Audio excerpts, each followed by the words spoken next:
নমস্কাৰ, মই হেমন্ত বেজ। এই মুহূৰ্তত গোৱালপাৰাৰ ৰাংচাপাৰালৈ আহিছোঁ আৰু NZ নিউজৰ প্ৰত্যেকজন দৰ্শকক এই ৰাংচাপাৰাৰ সবিশেষ জনাবলৈ যত্ন কৰিম। আহক আমি ৰাংচাপাৰালৈ সোমাই যাওঁ আৰু এই গাঁওখনক অসমৰ ভিতৰতনো কিয় আটাইতকৈ চাফা গাঁও হিচাপে পৰিচিত কৰা হৈছে, কিয় এই গাঁওখনক স্বীকৃতি প্ৰদান কৰা হ'ল, এই সবিশেষ জানিবলৈ আমি যত্ন কৰিম। আমি কদম ৰংপুৰীয়া জৰাধৰা VDPৰ তৰফৰ পৰা আমাৰ গাঁওবাসীৰ হৈ এটা বিশেষ দল আহিছোঁ আৰু প্ৰত্যেকজনেই আজি এই গাঁওখন এফালৰ পৰা আমি পৰিদৰ্শন কৰিম আৰু আপোনালোকক সবিশেষ আছে তাতেই ভগৱান থাকে। এই ধৰণৰ এটা লক্ষ্যৰে যি মহাত্মা গান্ধীৰ আদৰ্শৰে অনুপ্ৰাণিত হৈও প্ৰধানমন্ত্ৰী নৰেন্দ্ৰ মোদীয়েও স্বচ্ছ ভাৰত অভিযান মিছনৰ কথা কৈছিল। কিন্তু আজিৰ তাৰিখত এই স্বচ্ছতাক জীৱনৰ ব্ৰত হিচাপে গ্ৰহণ কৰি এখন গাঁৱে অসমত এক আদৰ্শ স্থাপন কৰিছে, সেইখন হৈছে ৰাংচাপাৰা। আমি ৰাংচাপাৰাৰ এটা বিশেষ প্ৰান্তত আহি উপস্থিত হৈছোঁহি। আমি কদম ৰংপুৰীয়া জৰাধৰা গাঁৱৰ পৰা আহিছোঁ আৰু আহি আমি গোৱালপাৰাৰ এজন বিশেষ ককাইদেউক প্ৰথমে লগ পালোঁ। তেওঁৰ ঘৰতে আমি আজি আহাৰ গ্ৰহণ কৰি এতিয়া আমি ৰাংচাপাৰাত উপস্থিত হ'লোহি। প্ৰথমে আপোনাক স্বাগতম জনাইছোঁ NZ নিউজলৈ। আৰু এই যিটো অনুষ্ঠান আমি কৰিব খুজিছোঁ যে কেৱল ৰাংচাপাৰা কিয়, আমাৰ অসমৰ প্ৰত্যেকখন গাঁৱে ৰাংচাপাৰা হ'ব নোৱাৰে নেকি, এই ধৰণৰ এটা লক্ষ্য আছে। আৰু কদম ৰংপুৰীয়া জৰাধৰা গাঁৱেও এক আদৰ্শ স্থাপন কৰিবৰ কাৰণে যৎকিঞ্চিত চেষ্টা কৰে। আপুনি গোৱালপাৰাৰে কি ক'ব খোজে, এই গাঁওখনক লৈ প্ৰথমে আপোনাৰ অনুভৱটো কেনেকুৱা? মই প্ৰথমতে আপোনালোকে ইমান দূৰৰ পৰা মানে কেইবাটাও জিলা পাৰ হৈ আজি এই ৰাংচাপাৰা মানে কি বুলি কয় ক্লিননেছ ভিলেজ, এই গাঁওখন চাবলৈ আহিছে। চাবলৈ মানে ইয়াৰ পৰা আপোনালোকে কিবা এটা নিবলৈ আহিছে। আৰু এই যে চাফ চিকুণৰ যিখন গাঁও, এই গাঁওখনে এইটোৱে সূচাইছে যে আমাক বিশুদ্ধ বায়ু লাগে, মানে বিশুদ্ধ এটা পৰিৱেশ লাগে, যিটো পৰিৱেশ আমি আচলতে এতিয়া নোপোৱা হৈছোঁ। ৰাংচাপাৰা ৰাইজে সেই বতৰাটোকে আমাক দিছে। আমি অকল চাবলৈ অহা উদ্দেশ্য হ'ব নালাগে, আমি ইয়াৰ পৰা কিবা এটা শিকি নিব লাগে। আৰু এনেধৰণৰ স্বচ্ছ গাঁও আমি অসমৰ প্ৰান্তে প্ৰান্তে কৰিব পাৰোঁ। তাৰ কাৰণে আমি এটা নিৰ্দিষ্ট প্লেনিং কৰিব লাগিব। আৰু যিটো প্লেনিং লৈ আপোনালোকে আহিছে, মই আশা কৰিছোঁ আপোনালোকে এইটো সফল হ'ব। নিশ্চয়কৈ মই ধন্যবাদ জনালোঁ আৰু কৈছোঁৱেই যে এই যিখন গাঁও, এই গাঁওখন কেৱল এক উদাহৰণ। আৰু এনেকুৱা ধৰণৰ অসমৰ প্ৰত্যেকখন গাঁৱেই এই ধৰণৰ ৰাংচাপাৰা হ'ব লাগে। মই আপোনাৰ পৰা এই মুহূৰ্তত জানিব খুজিছোঁ যে ইমান দূৰ বাট ফুৰি বাই আহি আমি দিনটো যাত্ৰা পথৰ কষ্ট আছে, ক্লান্তি আছে, যেতিয়া কিন্তু এই স্বচ্ছতাত আমি ভৰি দিলোঁ আমাৰ যেন ক্লান্তি দূৰ হৈ গ'ল। স্বচ্ছতাৰ সেইটোৱে আটাইতকৈ ডাঙৰ গুণ, যে য'ত স্বচ্ছতা আছে তাতেই যেন শান্তি। এই ধৰণৰ এটা অনুভৱ কি ব্যক্ত কৰিব খোজে? তাৰমানে আজি মই সফল হৈছোঁ বুলি ভাবিছোঁ। আমি যেতিয়া ৰংপুৰীয়া জৰাধৰা গাঁৱত ৰংপুৰ পুথিভঁৰালত এখন আমি VDPৰ মানে এখন আমি সভা পাতিছোঁ। তাত কি মানে লাহন আছিলে আমাৰ দিকপল লাহন, তেওঁ এজন অতিথি হিচাপে হৈ আহিছিলে। ময়ো সেই সভাৰ সভাপতি হৈছিলোঁ। তো দিকপল লাহনে মোৰ এটা মানে ইয়ালৈ অহাটো এটা মানে প্ৰেৰণা দিলে। তেওঁ দিকপল লাহনক পালোঁ, তেতিয়া মই পৰিচয় দিলোঁ, তোমাৰ ঘৰ ক'ত? বোলে মোৰ ঘৰ খৰখৰীত। তেতিয়া কাৰ ঘৰ হ'লে? বোলে ভৱেন লাহন। ভৱেন লাহন মোৰ তাৰমানে প্ৰায় 80 চনৰ পৰা তেখেতৰ লগত মোৰ এটা সম্পৰ্ক আছে। গতিকেলৈ সেই সভাতে মই এটা পণ কৰিলোঁ। আৰু এতিয়া মোৰ মানে আপোনাৰ এই মোৰ খোলালী ৰবীন্দ্ৰ গগৈ VDPৰ ছেক্ৰেটেৰী আপোনালোকৰ ৰংপুৰ জৰাধৰা গাঁৱৰ, তেওঁ মোক এদিনাখন ক'লে যে মই ভিনদেউ মানে ৰাংচাপাৰা যাম, গোৱালপাৰা। তেতিয়া মই একেটা শব্দতে ক'লোঁ ময়ো যাম। তেতিয়াই মই ভাবিছিলোঁ যে পৰিষ্কাৰ গাঁও বোলে অসমৰ ভিতৰত যেতিয়া পৰিষ্কাৰ গাঁও হৈছে স্বীকৃতি পাইছে, গতিকে নিশ্চয় কিবা এটা বিশেষত্ব থাকিব লাগিব। গতিকে আজি মই আহি সঁচাকৈ অভিভূত হৈছোঁ যে আজি আমি যিটো পৰিকল্পনা লৈ পেলাই আহিছোঁ আমি সফল হৈছোঁ। আৰু ইয়াৰ বাৰ্তা আমি লৈ যাম। প্ৰথমতে মই পণ কৰিছোঁ, মোৰ চৌহদটো মই ইয়াৰ মানে ৰাংচাপাৰাৰ দৰে এটা কৰিম বুলি ভাবিছোঁ। আৰু সেই মোৰ ঘৰৰ মানে ক্লিননেছটোৱে একদম মোৰ অঞ্চলটোত যেন মানে বিয়পি পৰে, এই কামনা কৰি ঈশ্বৰৰ ওচৰত কামনা কৰিছোঁ। আৰু সকলোকে মই মেছেজ দিছোঁ এনেকুৱা হ'ব লাগে। নিশ্চয়, ধন্যবাদ। আমি প্ৰায় 15জন সদস্য আহিছোঁ, লগত আমাৰ আৰু দুজন হঠাৎ 17জন আমি সংগী আজি গোট খাইছোঁ ৰাংচাপাৰাত। আমি এইটো এটা দ্বিতীয়টো প্ৰান্ত, এই প্ৰান্তত আমি উপস্থিত হ'লোহি। গোটেই গাঁওখনে আমি পৰিভ্ৰমণ কৰিম। পৰৱৰ্তী সময়ত আমাৰ প্ৰত্যেকজন সদস্যসকলৰ সৈতে কথা পাতিবলৈ যত্ন কৰিম। এতিয়া আমি সঁচা অৰ্থত পৰ্যটনৰ কাৰণে আটাইতকৈ ডাঙৰ সমল, আৰু এই কথাখিনিকে বুজি ৰাংচাপাৰাবাসীয়ে এটা চিন্তা কৰিছে যে পৰ্যটনৰ মানচিত্ৰত কেনেকৈ তেওঁলোকে নিজকে প্ৰতিষ্ঠা কৰিব, আৰু সেই প্ৰতিষ্ঠা তেওঁলোকে ইতিমধ্যে কৰিছে। আৰু প্ৰায় অসমবাসী ৰাইজেই ৰাংচাপাৰাক অসমৰ আটাইতকৈ চাফা গাঁও হিচাপে তেওঁলোকে চিহ্নিত কৰিছে। আমি এটা দল আহিলোঁ, মোৰ সৈতে প্ৰাঞ্জলো আছে, আৰু প্ৰাঞ্জলে গান গায়। আমি গান এটা এই মুহূৰ্তত যদি ৰাংচাপাৰাত শুনো তেনেহ'লে নিশ্চয়কৈ ভাল লাগিব। কোনটো গীত গুণগুণাব খুজিবা? হয়, খুব এটা সুন্দৰ পৰিৱেশ আৰু গাঁওখন ইমান ধুনীয়া, আচলতে আমি বহুত শিকিব লগা আছে। তাৰমানে আমাৰ অসম ৰাজ্যক লৈ মই অকণমান গুণগুণাই দিছোঁ। অসম আমাৰ ৰূপহী গুণৰো নাই শেষ, ভাৰতৰে পূৰ্ব দিশৰ সূৰ্য উঠা দেশ, গোটেই জীৱন বিচাৰিলে অলেখ দিৱস ৰাতি, অসম দেশৰ দৰে নেপাওঁ ইমান ৰসাল মাটি, অসম দেশৰ দৰে নেপাওঁ ইমান ৰসাল মাটি। ধন্যবাদ। এতিয়া নামেই যাৰ পৰিচয়, আৰু এই ৰাংচাপাৰাৰ আমি প্ৰত্যেকটো চুক কোণ আজি পৰিদৰ্শন কৰিছোঁ, আৰু সঁচাকৈ অভিভূত হ'বলগীয়া। কাৰণ নতুনত্ব এটাই যে সেয়া হৈছে স্বচ্ছতা। কেৱল স্বচ্ছতাক মূল উপজীব্য কৰি তেওঁলোকে জীৱনটো সাধাৰণভাৱে চলাই গৈছে, আৰু এই সাধাৰণভাৱে চলাই যোৱা জীৱনচৰ্যাতেই যেন প্ৰকৃত উপলব্ধি আছে, আৰু সেইখিনিকেই চাবৰ কাৰণে দূৰ দূৰণিৰ পৰা ৰাইজ আহে। মোৰ সৈতে গাঁও প্ৰধান আছে, কাৰণ যাৰ নেতৃত্বত ৰাংচাপাৰাই এটা নতুন ৰূপত উদ্ভাসিত হৈছে। মই প্ৰথমে আপোনাক স্বাগতম জনাইছোঁ আৰু শুভেচ্ছা জনাইছোঁ, কাৰণ ৰাংচাপাৰাই আজিৰ তাৰিখত এটা নজিৰ স্থাপন কৰিছে। এই ৰাংচাপাৰা মোৰ যিখন গাঁও কদম ৰংপুৰীয়া জৰাধৰা গাঁও হ'ব পাৰে, যদি তেওঁলোকে ইচ্ছা কৰে। আপোনালোকে কিয় এই সপোনটো দেখিলে যে ৰাংচাপাৰাক আমি একক আৰু অদ্বিতীয় ৰূপত ৰাইজৰ মাজলৈ নিম? এই লক্ষ্যটো আপোনালোকে কেনেদৰে স্থিৰ কৰিলে? সেইটো মানে আমাৰ ৰাংচাপাৰা গাঁওখন, আমাৰ ৰাংচাপাৰা গাঁৱটো মানে গাৰো গাঁও।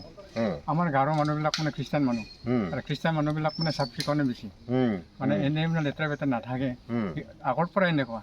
তথাপিও মানে আমি 2000 চনৰ পৰা ৰাইজে মিটিং কৰি কিনে সেইটো মানে আমি যেনেকুৱা গাঁওখন ৰাখিম, চাফ চিকুণ কৰি ৰাখিম, আৰু গাঁওখন মানে যেনিবা মানে আমাৰ গাঁৱতে যিবিলাক মানুহ আছে এইবিলাক মানে একতা হ'ব, সেইবিলাক মিটিং কৰিছোঁ আমি।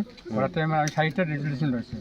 4টা ৰেজলিউশ্যন, 1 নম্বৰতে আমি গাঁওখন চাফা কৰা, 2 নম্বৰ হ'ল আমাৰ পুৰুষ মানুহবিলাক মানে কাম ছ'চিয়েল ৱৰ্ক কৰা, আৰু 3 নম্বৰ আছে মানে আমাৰ খোৱা পানীটো আমিতো ইয়াতে নাপায়, আমি গোৱাৰ পৰা পানী খাই সেইবিলাক।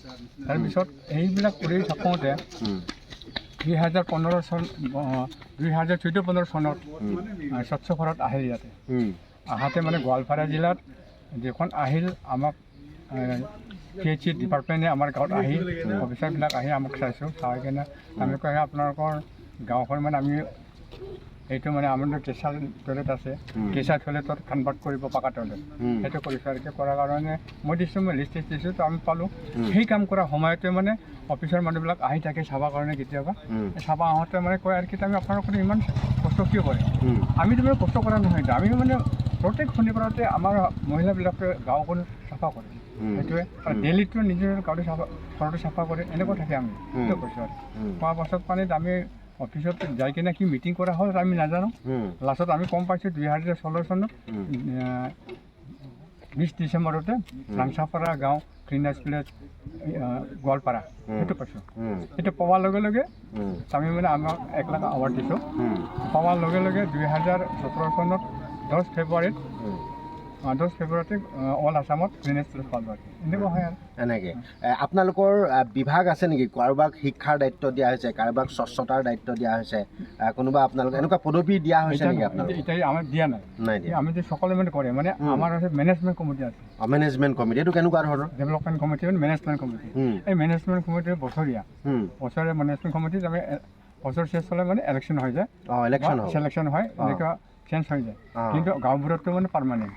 আপুনি চৰকাৰী নিযুক্তি আৰু 2000 চনৰ পৰা মই পাৰ্মানেণ্ট আজি লাগে। নিশ্চয়কৈ আৰু এইখিনিয়ে কথাটো বহু বেছি জটিল কৰাৰ প্ৰয়োজনীয়তা নাই যি আছে সেইটোকেই তেওঁলোকে কেৱল স্বচ্ছতাক মূল মন্ত্ৰ হিচাপে লৈ আগবাঢ়ি গৈছে আৰু তাতেই তেওঁলোকে পূৰ্ণতা পাইছে মই সম্পাদকৰ পৰা জানিব খুজিছোঁ যে একো টান কথা নহয় কেৱল লক্ষ্যটো এটাই হ'ব লাগে স্বচ্ছ হ'ব লাগে আৰু সেইটোতেই তেওঁলোকে এই উপলব্ধিটো পাইছে যে তেওঁলোকে 1 লাখ টকা পৰ্যন্ত এৱাৰ্ড পাইছে চৰকাৰে তেওঁলোকক স্পেচিয়েল তেওঁলোকক সুবিধা দি আছে এই ধৰণৰ কথা আমিও চিন্তা কৰিব পাৰোঁ নিশ্চয়কৈ আমি অযুত আশা বুকুত বান্ধি আমি আজি ৰাংচাপাৰালৈ আহিছোঁ আমি এটা 14জনীয়া দল ইয়ালৈ আহিছোঁ আমি প্ৰত্যেকে আজি ইয়াতে এটা সংকল্প লৈছোঁ আমাৰ প্ৰথমতে আমাৰ নিজৰ ঘৰখন এই ৰাংচাপাৰা গাঁৱৰ ঘৰবিলাক যেনেধৰণে পৰিষ্কাৰ কৰি ৰাখিছে আমি সেইটো সংকল্প লৈছোঁ আমি প্ৰথম নিজৰ ঘৰখন আমি চাফ চিকুণ কৰি ৰাখিম তাৰপিছত লাহে লাহে পৰ্যায়ক্ৰমে আমাৰ গাঁওখনক ৰাংচাপাৰালৈ পৰিৱৰ্তন কৰিবলৈ আমি সংকল্প কৰিম নিশ্চয় কেনেকুৱা লাগে ৰাংচাপাৰা কেনেকুৱা লাগে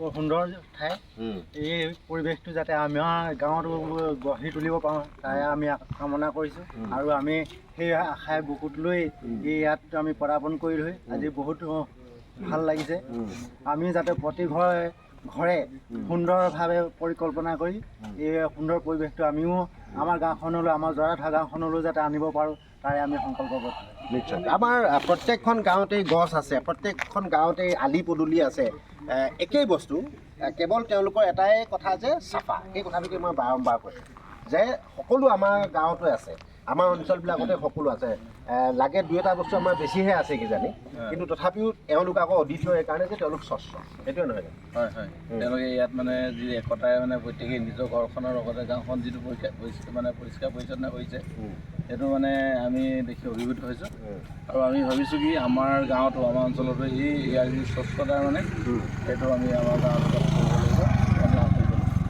মই গৌতমৰ পৰাও জানিব খোজোঁ বেলেগ একো নাই খালী স্বচ্ছতা হয় স্বচ্ছতা বৰ সুন্দৰ লাগিছে গাঁওখন লাগি তেওঁলোকে বিশেষ কিবা কৰা নাই কিন্তু সৰু সৰু বস্তুটোকে তেওঁলোকে উপস্থাপন কৰিছে কলাসুলভভাৱে বস্তু এটা উপস্থাপন কৰিছে সেইবিলাকে বস্তুটোৱে ৰাংচাপাৰা ক্লিনেছ বুলি শুনি আছিলোঁ আৰু আজি দেখিলেই হয় ক্লিনেছ সেইটোৱে ফ্ৰেমিং কৰিছে ফ্ৰেমিং হোৱাৰ লগে লগেই তেওঁলোকে উপস্থাপন কৰাৰ লগে লগে বস্তুটো বেলেগ হৈ গৈছে ককাইদেউ আপুনি সৃজনীশীলভাৱে যে বাঁহ বেতৰ কাম আপুনি কৰি থাকে সেই কামখিনিকে যদি আমি প্ৰত্যেকৰ ঘৰে ঘৰে গৈ আমাৰ ঝাৰুটো যদি আৰ্টিষ্টিকেলি আমি উপস্থাপন কৰিব পাৰোঁ এতিয়া যিখন আমি লেতেৰা চফা কৰা যিখন ফানতি বুলি কয় সেই ফানতিখন আমাৰ তাত প্লাষ্টিকৰ হয় ইয়াতো বেটেৰী বনাইছে বাঁহেৰে বনাইছে একেবাৰে সাধাৰণ কথা কিন্তু এই কথাখিনিকে অদ্বিতীয় হৈ গৈছে নহয় জানো সেইটো আচলতে আমিও কৰিব পাৰোঁ কিন্তু তাক আমি হেৰিয়লৈ আনিবও পৰা নাই আৰু এইটো হেৰিটো দেখাও নাই এতিয়া যেতিয়া ইয়াত ৰাংচাপাৰাত দেখিবলৈ পালোঁ সেইটো এতিয়া কৰিবলৈ মানে অলপ মনলৈ হেৰি আহিছে সাহস এটা আহিছে আৰু প্ৰত্যেকে নিজৰ নিজৰ জেগাটো যেতিয়া নিজৰ বাৰীখন নিজৰ পদূলিটো নিজৰ ঠাইখন যদি প্ৰত্যেকে নিজৰ হেৰিটোকে ৰাখিব পাৰে চাফা কৰি তেতিয়া আমাৰ গোটেই গাঁওখনেই চাফা হৈ পৰিব একে টান একো নহয় খালী যি আছে সেইটোকে আমি হুবহু ৰূপত খালী স্বচ্ছ ৰূপত উপস্থাপন কৰিব লাগে হয় সঁচাকৈ প্ৰথমতে আহি আমি আগতে টিভিত নিউজত পাই আছিলোঁ ৰাংচাপাৰা প্ৰথম আহিয়ে আমি প্ৰথম কথাটো সোমাই আমি ৰাস্তাটো ইমান সুন্দৰ মানে এটা থিয় হৈ থকা বনগুৰিডাল নাই প্ৰথম আমি গাড়ী য'ত পাৰিম আৰু সোমাই ইমান ধুনীয়া লাগিছে যে পৰিৱেশটোৱে ক্লিন আৰু লগতে এটা বস্তু ক'ব লাগিব যে বস্তুটো একেবাৰে থলুৱা তেওঁলোকৰ এনেকুৱা নহয় যে বহুত কিবা আৰ্টিফিচিয়েল আমি সজাই দিছে এনেকুৱা নহয় ইয়াত ধৰক কাৰোবাৰ ঘৰত গছ এজোপা আছে একদম চাফ চিকুণ কৰি চূণ তুণ দি সেইটোকে ধুনীয়াকৈ সজাইছে কাৰোবাৰ ঘৰত ধৰক গোহালি এটা আছে সেই গোহালিটো একদম চাফ চিকুণ কৰি ধুনীয়াকৈ ৰাখিছে তাতে ক'ত ফুল এজোপা আছে চাফ চিকুণ মানে গোটেই পৰিৱেশটো যিখিনি আছে সেই বস্তুখিনিকে খুব সুন্দৰকৈ সজাই পৰাই মানে চিজিল কৰিছে আৰু সেই বস্তুটোৱে এক নম্বৰতে একতা সকলোৱে একতা হৈ কামখিনি কৰিছে কাৰণে পৰিৱেশটো সুন্দৰ নিশ্চয় মই এতিয়া মানে আমাৰ গাঁৱতে লখিমপুৰ জিলাৰ পৰা ৰাইজ আহিছে আমাৰ গাঁওখন চাইছে আৰু ভাল লাগিল সেইবাবে ধন্যবাদ দিলোঁ আৰু এই ৰাইজবিলাকক মই কৈছোঁ আপোনালোকৰ যায় নিজৰ নিজৰ গাঁও আমাৰ গাঁও যেনেকৈ চাফা কৰে চাফা কৰিবৰ কাৰণে মই অনুৰোধ কৰিছোঁ ধন্যবাদ কথা কওঁ মানাহৰ কথা কওঁ এইবিলাক হৈছে পৰ্যটনৰ ক্ষেত্ৰ কিন্তু নিজৰ গাঁওখনকো আমি পৰ্যটনস্থলী কৰিব পাৰোঁ কেনেকৈ কৰিব পাৰোঁ তাৰ উদাহৰণ হৈছে এই ৰাংচাপাৰা তাৰ উদাহৰণ হৈছে মেঘালয়ৰ মাউলিনং ভিলেজ আপোনাৰ গাঁওখনকো আপুনি পৰ্যটন ক্ষেত্ৰ কৰিব খোজে নেকি যদি খোজে